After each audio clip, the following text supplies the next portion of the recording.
Magandang gabi, Philippine Air Force. Narito ang magiging lagay at taya ng panahon ngayong gabi ng Miyerkules at sa mga susunod na araw. Sa kasalukuyan, dalawang bagyo ang ating minomonitor sa loob ng Philippine Area of Responsibility. Una na rito ay si Tropical Storm Emo, kung saan kaninang alas 4 ng hapon ito'y huling namataan sa layong 150 km kanlurang bahagi ng Lawag City, Ilocos Norte. Taglay nito ang lakas ng hangin na 65 km/h mula sa sentro at may pagbugso hanggang 80 km/h. Ito'y kikilos sa direksyon timog kanluran sa bilis na 20 km/h. Samantalang isa pang bagyong ating minomonitor sa loob ng Philippine Area of Responsibility ay si Tropical Storm Dante, kung saan kaninang alas 4 ng hapon ito'y huling namataan sa layong 835 hilagan-silangan ng extreme northern Luzon. Taglay nito ang lakas ng hangin na 65 km/h mula sa sentro at may pagbugso hanggang 80 km/h. Ito ay kikilos sa direksyong hilaga-hilagang kanluran sa bilis na 25 km/h. Kung ating mapapansin, itong si Bagyong Dante may kalayuan naman sa ating landmass at wala itong direktang epekto. Ngunit dahil dito kay Bagyong Emong, ganoon na rin sa enhanced southwest monsoon, aasahan ng malaking bahagi ng Luzon, ganoon na rin ang kanlurang bahagi ng Visayas ay makakaranas ng malawakang pag-ulan. Tingnan naman natin magiging pagkilos nitong si Bagyong Emong sa mga susunod na oras. Base sa inilabas ng pag-asang track nito, aasahan natin patuloy itong kikilos ng patimog kanluran at kung ating mapapansin, may posibilidad itong magtagal dito sa may kanlurang bahagi ng Northern Luzon at pwede pa itong mag-intensify into severe tropical storm patungo dito sa hilagang silangang direksyon at may posibilidad na mag-landfall alinman dito sa may Ilocos Sur, ganoon na rin sa La Union at sa Pangasinan. Patuloy nitong tatawidin ang Northern Luzon at kundi magbago ang kanyang bilis na 20 km/h, may posibilidad na itong lumabas ng Philippine Area of Responsibility Sabado ng gabi o Linggo ng madaling araw.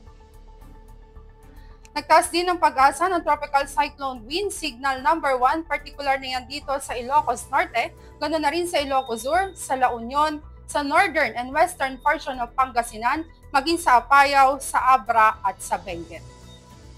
Tingnan naman natin ang magiging pagkilos nitong si Bagyong Dante sa mga susunod na oras. Generally, patuloy itong kikilos sa direksyong hilagang kanluran at wala pa rin magiging direktang epekto sa anumang bahagi ng ating bansa within the next 24 hours. At kung hindi pa rin magbago ang kanyang bilis na 25 km/h, may posibilidad na itong lumabas ng Philippine Area of Responsibility bukas ng hapon o hanggang gabi. Para naman sa magiging lagay at taya ng panahon bukas, dulot nitong si Bagyong Emong, aasahan natin ang rains with gusty winds, particular na yan dito sa may Ilocos region, ganoon na rin sa Cordillera Administrative Region. Samantalang dulot naman ng southwest monsoon, aasahan natin ang monsoon rains, particular na dito sa Metro Manila, maging sa Zambales, sa Bataan, sa Tarlac, ganoon na rin sa Romblon, sa Bulacan, sa Cavite, sa Laguna, sa Batangas, sa Rizal at Occidental Mindoro. Occasional rains naman ang aasahan natin dito sa may Nueva Ecija, maging sa Aurora, sa Quezon, ibang nalalabing bahagi ng Mimaropa. Dito naman sa may Bicol region, dulot naman ng southwest monsoon, aasahan natin ang maulap na kalangitan na may kalat-kalat na pag-ulan, pagkidlat at pagkulog.